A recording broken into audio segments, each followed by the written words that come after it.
What's going on, guys? Craig here with another product review. And today, we'll be taking a look at this, the Skullcandy Crusher Wireless Bluetooth headphones. In the interest of full disclosure, these headphones were purchased by me using my own cold hard cash.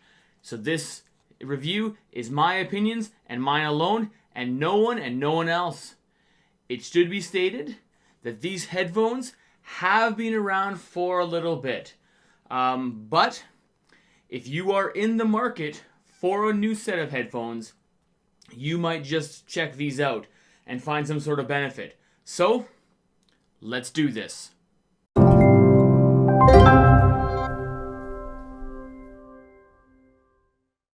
have always thought of Skullcandy as a kind of a budget brand for the most of my adult life. Not the lowest of the low, but by no means an audiophile experience rather.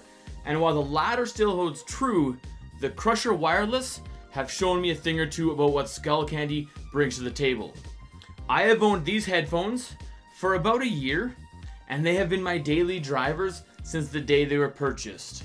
So, they have seen some action. To this day, they still look and feel as if they were brand new. The plastic is a nice quality feeling matte plastic, and the only negative is it attracts fingerprints very quickly. I recommend having a cleaning cloth handy to wipe them down so they always look nice and mint. The hinges are also plastic, which when I purchased them was my main concern, as I was completely sure they would break in minutes if I looked at them wrong. However, I was pleasantly surprised. They're still holding up strong and in perfect condition, which is great. The headphone slides are made of metal, which is aluminum, so they should be able to fit most of the robust heads with no problems. And if not, then my friend, you have a very large head, and I fear that most headphones won't fit. The ear cups are a deep and plush sort of leatherette that feels nice to the touch and creates a great sound isolation, whether you're rocking out in bed, watching a movie on the couch, or just YouTubing on the toilet. So, all in all, the build quality and comfort of the Crusher Wireless are great, with only one small detractor, and that's the small notch on the top of the headband. I know it's there for the VR headset bands, and I guess that makes sense to me, but I find it an odd addition to headphones that are not marketed in any real way to VR. It doesn't cause any discomfort, but it does make the top of my head feel a little bit different. I would have rather had a solid headband, but like I said, it's a very small annoyance. Now to the big topic. How do these puppies sound? And like I said earlier, I use these things all the time, and that's because they sound great.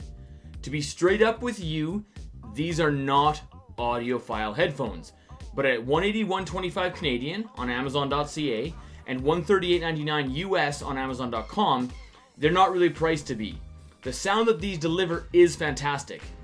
This fantastic sound is due in part to the great drivers that the headphones have. They get plenty loud, but also due to the little extra gimmick that these come packed with. When Skullcandy branded these as Crusher Wireless, they weren't messing around one tiny little bit. Located here on the left ear cup is a very small, unobstructive slider, and when it's all the way down, it does absolutely nothing. But when the listener wants to push up on this, the bass gets out of control, and you start feeling the absolute thump in your brain. It feels like they're gonna jump off your head. I find it so hard to really verbalize what these things can do. So all I can say is go to your nearest Best Buy and try them out. The only problem with going to your nearest big box store is that usually they have a limiter on these, so they don't let you try them out to their fullest extent, which I think is an absolute disservice to these headphones. They have to be felt to absolutely understand what these things do. Every single person that I've shown these to and had to listen to them have had the exact same response, and that's a smile and a wow when that bass hits in a song. It just feels so good in both music and movies that you just don't want to ever push that slider down. On the right ear cup is the power on switch, which also acts as the pairing button, and then a volume up and a volume down, which also acts as the skip forward and skip backtrack. So you get full audio controls here at your fingertips, which is nice.